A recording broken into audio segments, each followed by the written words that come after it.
こんにちは、木之内です。今回の間取り添削は MS さんからご応募いただいた作品です。奥様が服飾の仕事をされていて、そのアトリエが1階にある、いわゆる店舗付き住宅を計画されています。まず計画の概要については、建築場所は東京都です。ご応募いただいたのは MS さん、30代の方です。家族構成はご夫婦と子供さんがお一人の予定。駐車台数は普通車1台です。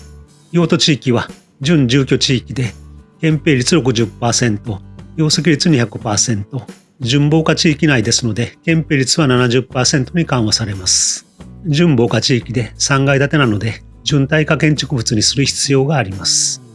道路は敷地北側に幅18メートルの国道に面していて、交通量も多いということです。MS さんのお考えは後ほどご紹介しますが、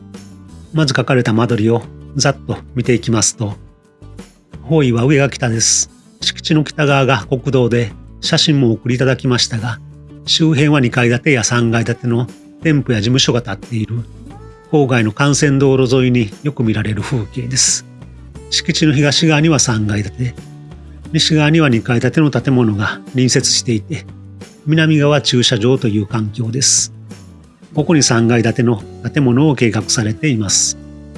1階は道路に面して駐車スペースを確保して、アトリエと住宅の入り口がそれぞれ設けられています。まずアトリエから見ますと、入り口は両開きの扉です。製作された服の搬入搬出に広い出入り口が必要ということだと思います。入り口付近は土間ですが、作業場は上履きのようです。入り口の近くにトイレがあって、奥が作業場です。作業場のさらに奥にはミニキッチンと冷蔵庫、カウンターがありますので、ここは給湯室で、その奥が倉庫です。制作された作品の保管場所で、PC と書かれているので、パソコンでの事務スペースも兼ねています。そして西側には扉で仕切られたベッドの部屋があります。以上がアトリエで、住宅の玄関はこちらです。玄関は奥の方まで土間になっていて、折り返して階段を上がります。ここは当然土間のはずですので、アトリエの出入り口は土間部分の方がいいかもしれません。2階は階段上がったところにシューズクロークがありますので、ここで靴を脱ぎます。2階の中央部分にファミリークロークを設けて、道路と東側が水回りで、洗面、トイレ、脱衣室、浴室、ランドリーです。日当たりの悪い中央部をファミリークロークにするというアイデアです。そして一番南側がダイニングとキッチンです。キッチンからはランドリーへの動線が確保されて、ファミリークロークの周りをぐるぐる回れて面白そうです。ダイニング側からこの階段で3階に上がります。3階は道路側から書斎、メインベッドルーム、サブベッドルーム、一番奥がリビングです。階の構成としては1階がアトリエと住宅の玄関、2階はダイニングと水回り、ファミリークローゼットで、3階はリビングと個室、書斎となっています。リビングとダイニングが別々の階になっているのが特徴的ですが、その理由が気になります。それでは MS さんの間取りの考え方を見ていきましょう。まず、妻が自営業で服飾をやっており、作業スペース、アトリエを設けた家を検討しています。建物面積は47坪未満で計画したいです。自分で考えてみるとどうしてもオーバーしてしまいます。計算すると現在の床面積は 49.5 坪になっていますので、だいたい収まっていそうですが、もう少し面積を減らしたいということです。生活のイメージについては、プライベート空間を保持しつつ、家族のコミュニケーションが取れる生活がしたい。生活感を出しすぎないようにしたい。ただし暮らしやすさは大事にしたい。仕事と生活にメリハリを持ちたい。夫は在宅が多い。妻は自営業で自宅作業が多い。お二人とも家で仕事をされるということで、移動時間もなくて理想的ですが、仕事と私生活の区別がつきにくくなってしまいがちです。テレワークなどで今まで以上に家の間取りは重要になってきています。ベッドの部屋については、ペット部屋は必須。ペットは現在フェレット6匹、モルモット1匹。1階の作業部屋からすぐアクセスできるのがベスト。スロップシンクなどを用いてペットのお風呂をペット部屋付近で行いたい。仕事について、妻の仕事にて作った服の撮影を行ったりもするため、バック視を展開できる広い空間を設けたい。作業スペースと事務スペースは鍵をかけて分けられるようにしたい。1階では小さな展示会などを行い、飲み物など提供できるようミニキッチンが欲しい。夫の仕事は顧客との電話やリモート会議が多いため、狭くても良いがオープンではない書斎を設けたい。居住ということで、友人など来客者が来た際はダイニングキッチンで食事を振る舞いたい。壁付け相型または2型キッチンが好み。主に夫が料理をする。リビングはゆったりと座ってテレビを見たい。ダイニングキッチンと分かれる形でも良いと思っている。子供と一緒に勉強できるようなワークスペースやスタディコーナーを共有スペースに設けたい。部屋干しのみで考えているため、ベランダやバルコニーはなくても良い。空間を豊かにするために必要であれば、縁側のような雰囲気が好み。庭は管理ができなさそうなため不要。寝室は夫婦の部屋、子供部屋という考え方はなくし、マスターベッドルーム6畳、サブベッドルーム3畳 ×2 のようにして、用途を絞らないで運用したい。アウトドアの趣味、スキー、スノーボード、キャンプ、自転車などが多いため、土間収納や土間で作業できるスペースが欲しい。駐車スペースで作業でもか。収納は間取り次第でうまく配置できれば、ウォークインではなく壁面でも良い。MS さんの考え方をお聞きして、もう一度間取りを見ていきますと、3階建ては階段の位置によって各階の間取りが影響されますので、考えるのが難しいと思いますが、とてもうまくまとめられておられます。MS さんの間取りの一番の特徴は、2階にダイニング、3階にリビングという階の構成です。理由については、もしかしたらキッチンと水回り、ファミリークローゼットの動線を優先するということかとも考えましたが、リビングとダイニングが分かれる形でもと書かれているので、キッチンと水回りの動線は主な理由ではなくて、やはり南からの日照を優先した結果だと推察します。ただ今の間取りについてはとても危険だと思います。南側は駐車場で、西側も車路があるので、日当たりの良い家ができるはずです。しかしながらそれはあくまでも臨地が現状のままであればという前提です。現在東側は3階建ての建物が近接していますが、南側と西側に関しても境界から50センチ程度のところに3階建ての建物が建つ可能性があります。もしそうなったら日照どころか最低限の採光も得られず、部屋が真っ暗になってしまいます。今回の敷地の用途地域は準住居地域ですので、お隣が10メートルを超える建物を建てる場合には日陰の規制がかかりますので、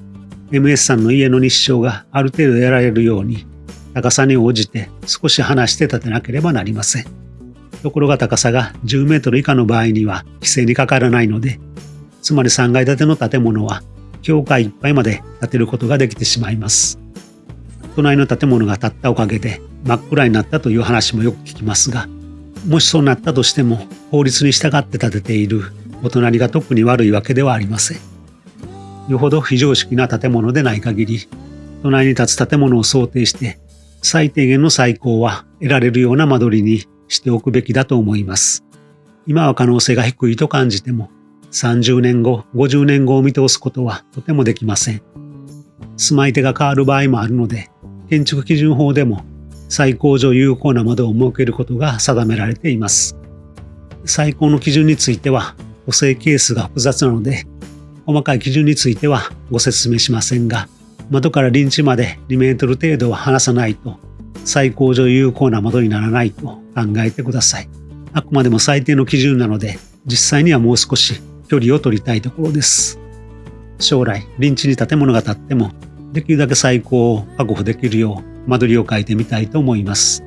南側に一部空地を設けて採光を確保しますが、今回の場合は西側からの採光が当面望めますので、南西隅に空地を設けるのが良さそうです。それと、もし三方が背の高い建物で囲まれた場合、絶対に建物が建つことがない道路からの採光は北側とはいえ貴重です。道路側からの採光を生かすために LDK を同じ階に設けます。南西側からの採光と合わせて北側の道路からの光も取り入れることを考えたいと思います。それとご要望にあった床面積を減らすことも頭に入れながら考えてみます。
それではできましたので見てください。建物全体の大きさは MS さんが書かれた間取りのままですが、南西側を書き込んで各部屋への採光を確保しています。駐車スペースの奥がアトリエと住宅への入り口です。アトリエは大きくはレイアウトを変えていませんが、作業場を少し広げて撮影用の壁面を増やしています。そのために手洗いを移動して湯沸かし室は幅90センチのミニキッチンと冷蔵庫、カウンター収納として事務スペース兼倉庫は奥行きを少し広げて机と在庫置き場です。ベッドのスペースは階段下にゲージを収めるとこれぐらいのスペースで大丈夫でしょうか。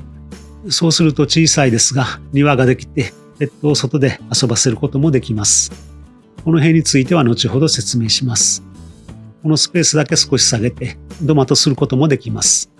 そうすれば床を水洗いすることも可能です。このペットの部屋のスペースがもっと広く必要ということであれば、1階は採光が必要な部屋ではありませんので、必要に応じてここまで部屋を広げてください。住宅への入り口はこちらで、玄関の土間スペースは広めにとって、ここに下足も含めてスノーボードやキャンプ、自転車用品も収納します。靴だけなら奥行き40センチですが、ここは60センチ程度に奥行きを深くします。不足する場合はこの部分だけ飛び出させる手もあります。アトリエへの出入り口の位置は、靴を履いてから出入りするかどうかで、こちらかこちらです。階段はこんな感じで全体を踊り場まで持ち上げて、踊り場から折り返します。収納を伸ばして階段に当てます。玄関へもこの階段上部から光が落ちてきます。この階段を上がると2階は LDK です。MS さんが書かれた図面では2階は南側にダイニングを配置して、残りはファミリークロークと水回りでしたが、必ずしもリビングとダイニングを分けることにこだわっているわけではないと判断しましたので、建物が建つことがない道路側からの採光を確保するために LDK をワンフロアとしました。階段室に面してトイレがあって、冷暖房効率を上げるために階段室には引き戸を設けます。戸を開けると LDK で、道路からリビング、ダイニング、キッチンです。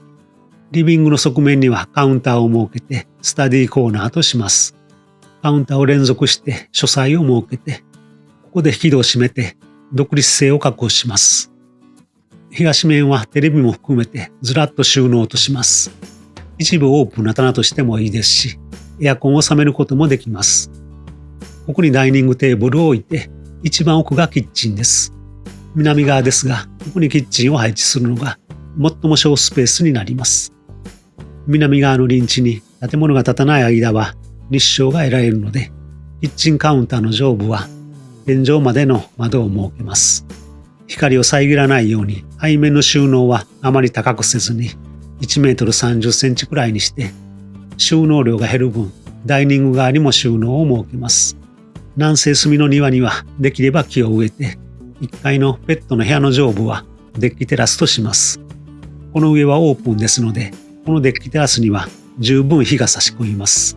さらに階段室をガラスで仕切って、階段室からもリビングに光を回します。このようなイメージです。臨地に建物が建ったとしても、道路側の窓と合わせて何とか光や風を取り入れることができます。この階段から3階に上がります。3階は道路側にサブベッドルームとして3畳の部屋が2つ。中央が水回りで、トイレ、洗面、ランドリー、浴室です。廊下を利用して両側にクローゼットと棚を設けます。そして一番奥が6畳のメインベッドルームです。